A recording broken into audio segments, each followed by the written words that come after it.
Welcome to Health and Harmony Beyond the Teeth, where we dive into all subjects that will help you become healthier and happier.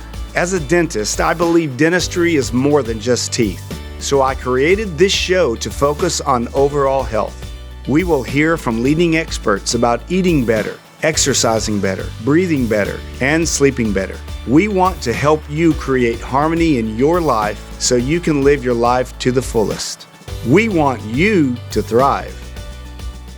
Hello, this is Dr. Hal Stewart. Welcome to Health and Harmony Beyond the Teeth. Today we're on our part 4 of our 4-part series with Dr. Stephen Lemberg, author of Treat the Cause, Treat the Airway.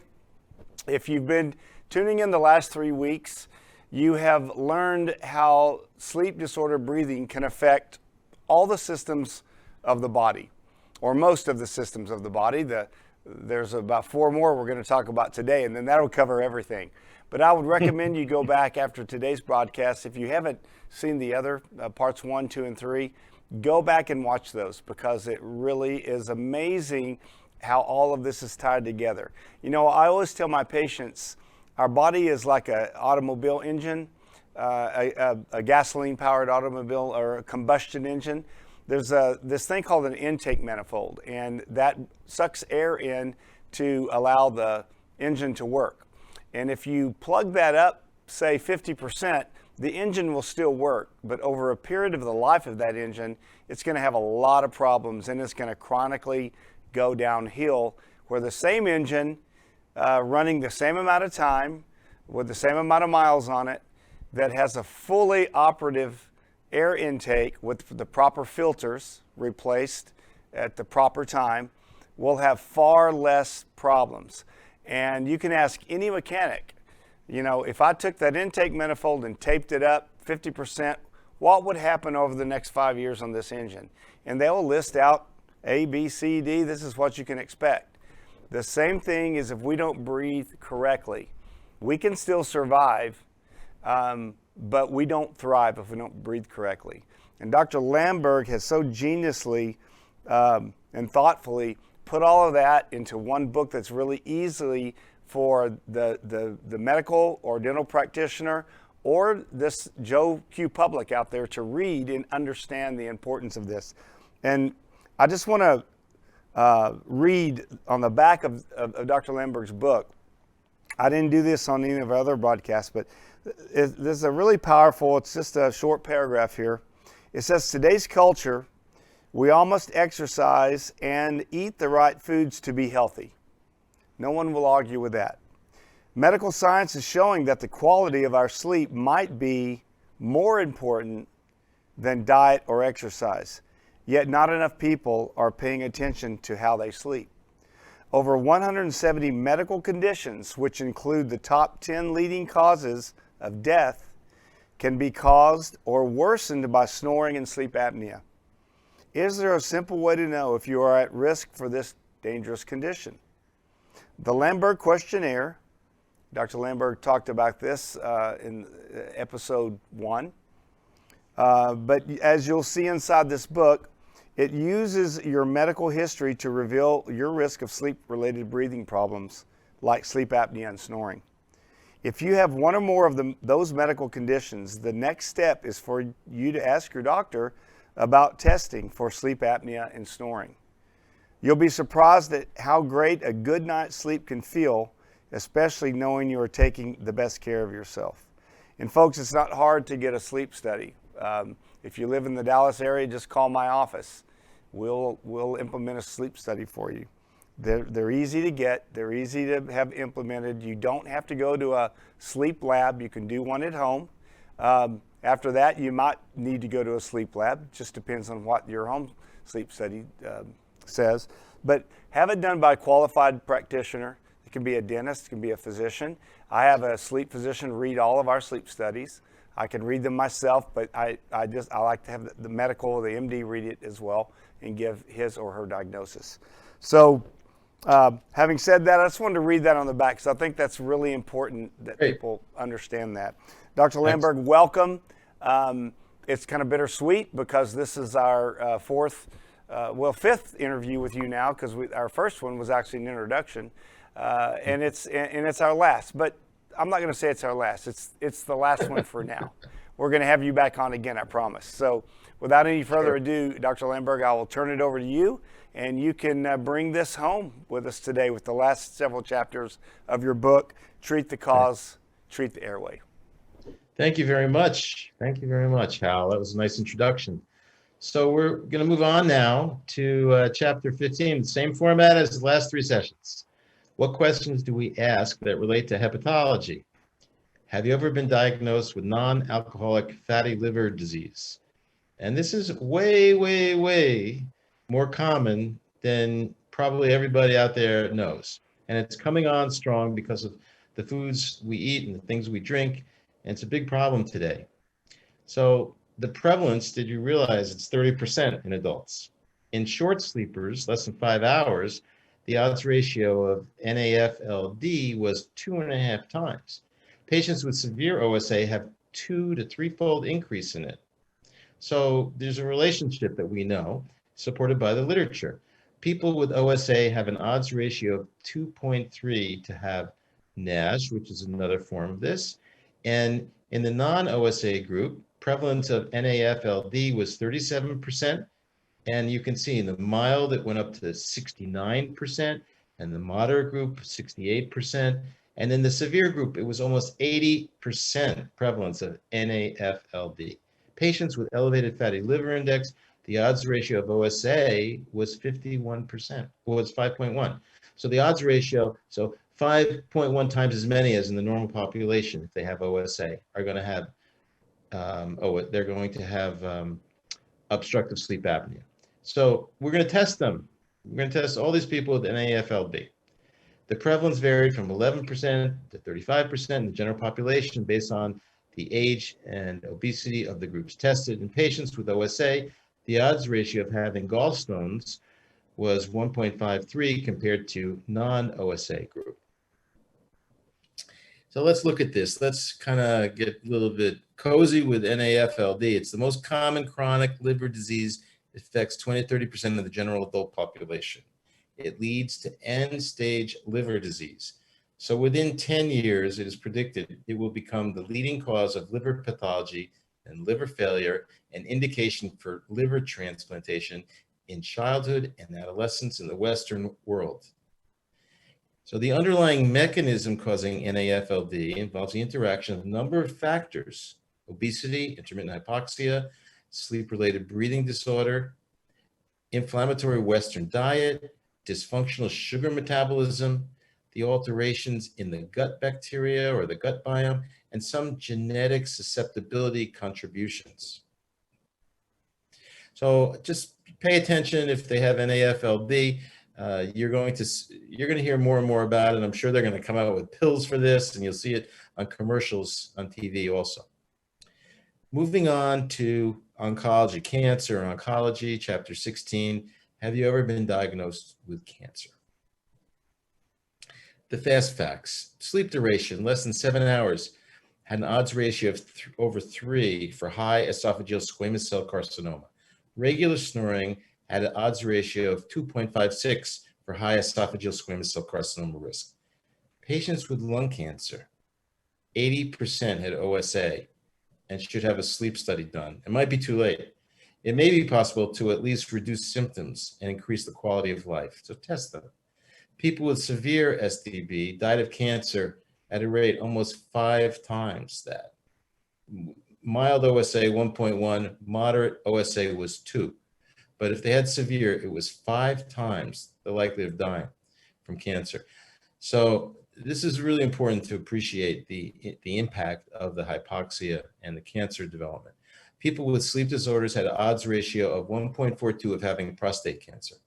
So drilling down a little bit on cancer, we know OSA has its hallmarks. We've been over this in every chapter: intermittent hypoxia, sleep fragmentation, highly correlated with the genesis, growth, and metastasis of tumors. The intermittent hypoxia promotes angiogenesis, increased blood vessel growth, which in turn promotes the growth of the tumor.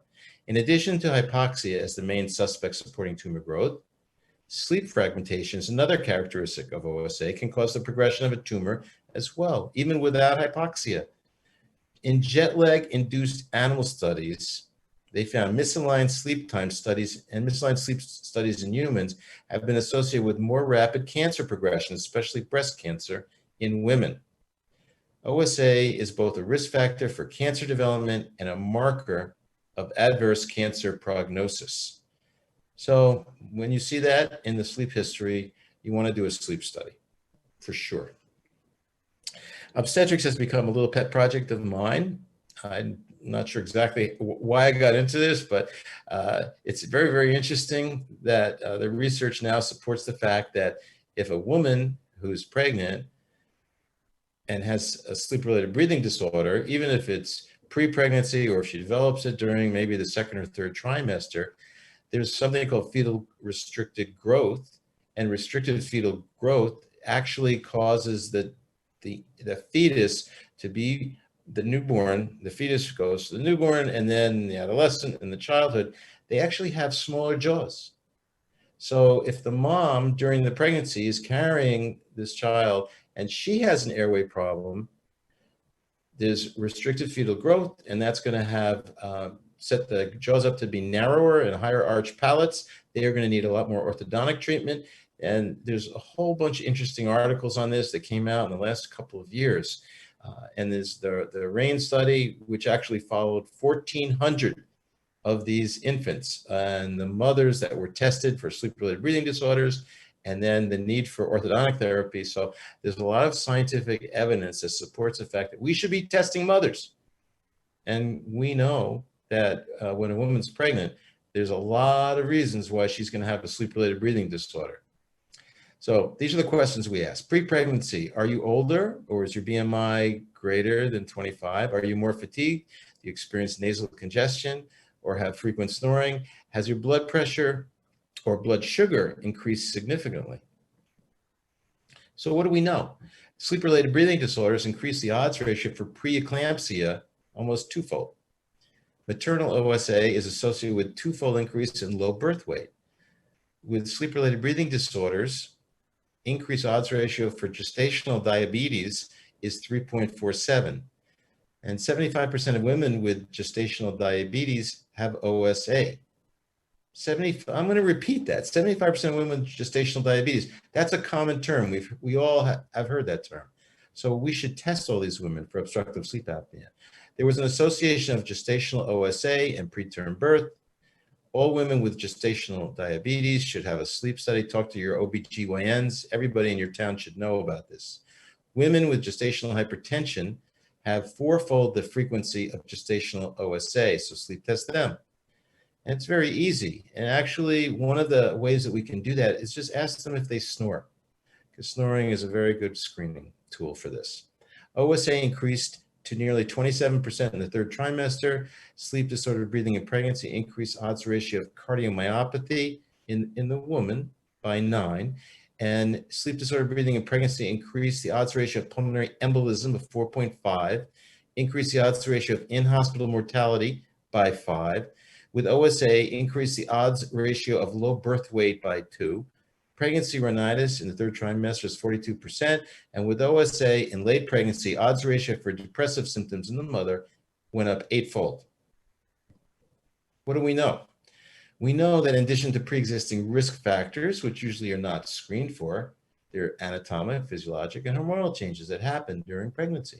Changes such as the upper airway edema, swelling from the excess fluid, rostral fluid flow up towards the head, which makes the oral pharyngeal airway smaller, more collapsible. We know there's decreased lung volume because of the baby, extra weight from the fetus. Hormonally, there's elevated estrogen and progesterone during pregnancy that can induce capillary engorgement and alter the forces that drive breathing. We also know gestational sleep apnea is not a formal diagnosis, but more attention should be given to this under-recognized disorder. And GSA, I think, is a catchphrase. I mean, I just made that up, gestational sleep apnea, but maybe it should be gestational obstructive sleep apnea. I don't know, but I'm trying to get the local obstetricians to pay more attention to it. Moving on to chapter 18, we have nephrology. Have you been diagnosed with kidney disease? All right. So what do we know about kidney disease?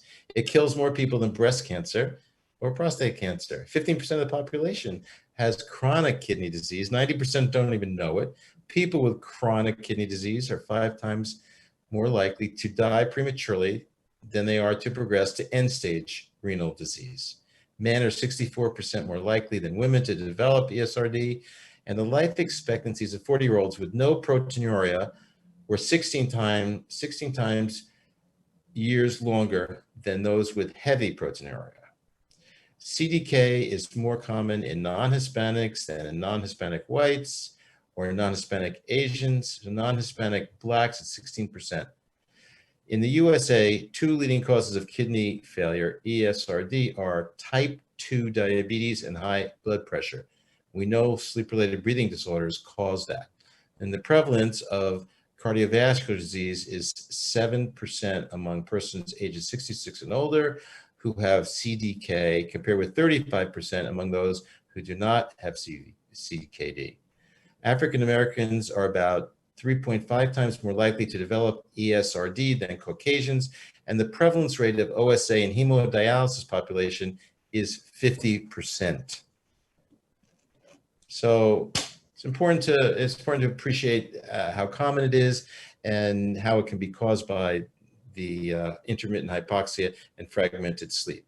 So how does OSA contribute to CDK progression? Because of chronic elevated blood pressure, increased sympathetic activity, and chronic hypoxia. Any questions? This is the same thing over and over again in every system of the body. Constricted blood vessels cause a decrease in renal blood flow, leading to hyperfiltration, causing renal injury, and then the glomerular filtration rate falls progressively. And then decrease in the filtration rate, the waste, it means that there's more garbage in the blood. So it's not filtering all the waste out, and albumin leaks from the blood into the urine. It's a sign of CKD. And overnight sleep studies should be considered to evaluate if CRBD is present, and they can cause hypertension, diabetes, immune dysfunction through multiple pathways, and worsen CKD, which can lead to end-stage renal disease. So we really need to understand and appreciate when they have CKD. So chronic kidney disease is pretty common, and we need to talk about it with our patients, or if we see it on their history, we need to be alerted. So this all starts, we go to the cause of airway, but, frequently it could happen in pregnancy, and the fetus could be setting it up. But, if we look at pediatrics, we can find frequently that children have these canaries or red flags that will alert us, and we can prevent this during their growth stages. We can pay attention and help their jaws grow down and forward like they should, and help them have better tongue posture, and make sure that they don't have nasal obstruction, and then their faces will form better, and then they'll be less likely to have obstructive sleep apnea later, which then will cause all those other problems. So perhaps the best treatment is early detection. So do you know any children who are mouth breathers or have large tonsils, or who make any sleep breathing sounds? Do you know any children with bedwetting problems? Do these children have a crossbite or a convex facial profile? So those are the questions. We know the prevalence of sleep disorder breathing in children is as high as 25%. OSA in children is defined as having 1 event per hour. They don't have to have a lot. Habitual snoring ranges from 3% to 12%. SDB inhibits growth in 1% to 10% of children by decreasing insulin growth factor. Childhood asthma doubled the risk of having OSA. They should be sleep screened. Studies reveal 30% of children with SVB are misdiagnosed with asthma. 33% of children with ADHD were habitual snorers, and they should have sleep screening. So this is a group that we're testing now with the sleep image rings. I'm doing that with a pediatric neurologist in my neighborhood. All the patients that he's seeing that have the diagnosis are being tested for sympathetic activation with the sleep image ring. Within the ADHD population, the prevalence of OSA is about 1/3. In children with OSA, risk of neurobehavioral problems is increased 3-fold. 37% of children with OSAS have evidence of right ventricular dysfunction due to elevated pulmonary artery pressure, which we discussed earlier, part 2. And 1/3 of children with OSA have enuresis, involuntary nighttime urination, and you know about that also. In children, OSA population, 84% are mouth breathers. Mouth breathing has been associated with poor craniofacial development. Of course, the tongue drops down, and when that happens, the arch is narrower and the lower jaw doesn't come forward as much. The prevalence of posterior crossbite and misalignment of the jaws was significantly more frequent in the mouth breather group, 49%, the nose breathing group, 26%. Pure breastfeeding for about 6 months is recommended, as it is associated with lower chance of the development of abnormal dental relationships. Children with bruxism are 3 times more likely to present with TMD, and they should have sleep screening. So what are the factors that influence the development of the jaws and airway? Mouth breathing, tongue posture, hardness of foods, length of time they were breastfed, the mode of birth, vaginal or C-section, which affects their gut biome and their immunity, and their overall diet. The hallmark behavioral and neurocognitive symptoms are accompanied by a variety of micro and macro anatomic abnormalities. On a micro level, oxygen deprivation from the breathing interruptions negatively affect the amount of gray matter in the growing child's brain. Okay, so the Gonzalez did that out of Midwestern, and they did some great studies, and they have beautiful MRIs of the gray matter and how when there's snoring and sleep disruption from OSA and the kids that they have less gray matter. On a macro anatomic level, mouth breathing retards the growth of the face and the jaws, and that further contributes to airway problems in the child and sets up anatomic airway deficiencies in the developing growth. So this is the book. Those are the 19 chapters. There's a little bit more in the book, but not a lot. And you'll find references in every chapter that go back and show where we got that from. Now, if you've been following the last 3 parts, and this is part 4, then you probably know now that any of these medical conditions, there's 170, and it wouldn't all fit on one page, but you know that there can be a relationship, probably because of a low oxygen level or sleep fragmentation and immune dysfunction. So what do we need to do in the future? Early detection, intervention to minimize compensations, identify the root cause analysis of sleep-related breathing disorders, not just the fact that they have it, what's causing it. We want to determine if an individual's phenotype and associated risk, and the individualized therapy driven by the root cause analysis for each patient. Everybody's a snowflake. So the sites of upper airway collapse will be localized for targeted therapy using upper airway surgery or devices or drugs. Targeted treatment, patients with non-anatomic traits such as arousal threshold problems, loop gain, high loop gain, low muscle recruitment problems will be assessed with data derived from newly developed algorithms on the PSGs. There will be interdisciplinary treatment. Drugs will optimize patient care. The next generation of leaders are watching this and listening to this and taking notes on this. And I think everyone that's been paying attention for these 4 parts, it's a lot of material, I know. I recommend just getting the book, giving it to patients, giving it to your referring doctors, and understand and appreciate your future does not lie ahead of you. It lies inside of you. We create our own reality. And there's so many people that push back, and I'd say stop asking the blind to proofread your vision. So a lot of orthodontists will call you and say that's nonsense. They just want to straighten the teeth and level the plane of occlusion, but they don't stop, and they should ask, why are the teeth crowded in the first place? So I'm going to close with a quote by Aristotle, and I'm going to just read it. Educating the mind without educating the heart is no education at all. And I want to thank Hal Stewart. I want to thank you very, very much. It's a tremendous thing that you've made available to your large audience. And I'm happy to come back again and talk to you anytime you want. Well, thank you, Dr. Lamberg. Yes, and you will be back, I promise. Wow, this has been great. This has really been great. You brought up so many good points over the last 4 weeks.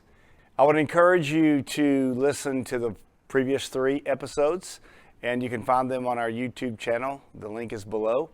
And it's just really a good, concise overview, but with not just an overview. I mean, Dr. Lemberg gets into specifics, but in a very concise way. of all of these medical conditions that are affected by the airway. So again, Dr. Lemberg, it has been an honor and a privilege, and we will definitely have you back on again. Any parting words for our guests? Thank you for the opportunity, Hal.